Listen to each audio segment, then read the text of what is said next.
کرنا نہیں ہے. اگر کوئی نوجوان اس بیماری میں مبتلا ہو گیا ہے تو حدیث میں آتا ہے ما انزل اللہ من داء الا انزل له شفاء, ہر بیماری کا اللہ نے شفا پیدا کی ہے. تو مایوس نہ ہو. وہ سب سے پہلے تو وہ نکاح کرے تاکہ معاملہ آگے بڑھے نہیں, کیونکہ اگر نہیں کرے گا نا یہ پھر یہاں تک رکے گا نہیں معاملہ.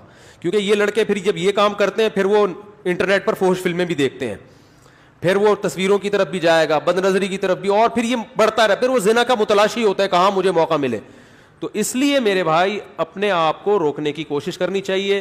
تو اس کا پہلا اسٹیپ یہ ہے کہ سب سے پہلے آپ یہ عزم کریں کہ میں نے اپنے آپ کو اس برائی سے ہر قیمت پہ دور کرنا ہے. یہ میرا ایم ہے, میرا عزم ہے.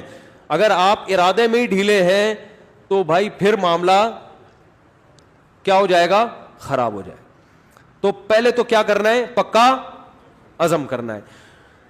اب دوسرا علاج کے طریقے دریافت کرنے آپ نے. سب سے پہلا کام یہ کرنا ہے کہ انسان کو جہاں برائی کی عادت پڑتی ہے نا وہاں برائی چھوٹتی نہیں ہے.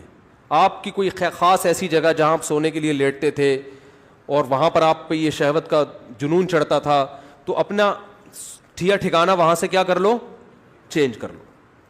رات کو سونے سے پہلے مطالعہ کر کے سو. کوئی اپنے سرہانے کتاب رکھی جائے. جو نوجوان خدا نخواستہ کوئی اس میں مبتلا ہے تو اس کو بتا رہا ہوں میں, اپنے سرہانے کیا رکھیں, کوئی دلچسپ کتاب رکھیں.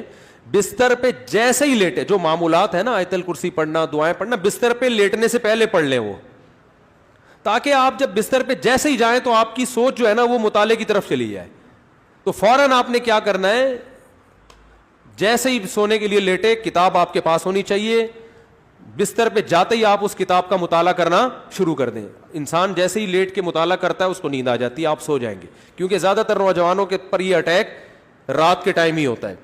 دوسرا کام ہو گیا. تیسرا مسئلہ یہ ہو گیا کہ آپ کسی ڈاکٹر کو بھی بتائیں, ماہر نفسیات کو, لیکن ماہر نفسیات سے کہیں کہ مجھے یہ برائی چھڑوانی ہے. کیونکہ ماہر نفسیات بعض دفعہ اور ڈال دیتے ہیں اس برائی میں. ایسے نفسیاتی ڈاکٹر بھی ہیں, وہ کہتے ہیں اس سے کوئی نہیں, ڈپریشن کا علاج ہے. اور بھائی ساری ڈپریشن کے اور بہت سارے علاج ہیں دنیا میں, وہ علاج وقتی ہے. جیسے سٹا لگانے سے نا وقتی طور پہ ٹھیک ہو جاتا ہے, تو اب یہ بے وقوفی ہے نا کہ سٹے لگا کے ڈپریشن کا علاج, اس سے ڈپریشن بڑھتی ہے, کم نہیں ہوتی. وقتی کم ہوگی, اگلے دن اس سے بڑا اٹیک ہوگا آپ کے اوپر, سارا دن پھر یہی کرتا رہے گا. ایسے ایسے لڑکے آ کے بتاتے ہیں کہ آدمی حیران ہوتا ہے, یار تمہاری ہڈیوں میں اتنا جوس کہاں سے آیا, تم مر کے ختم ہو جاؤ گے اللہ کے بندو. تو وہ یہی کرتے رہتے ہیں ڈپریشن. تو ہمارے نفسیات بھی الو سب کچھ سب کو نہیں پتا ہوتا.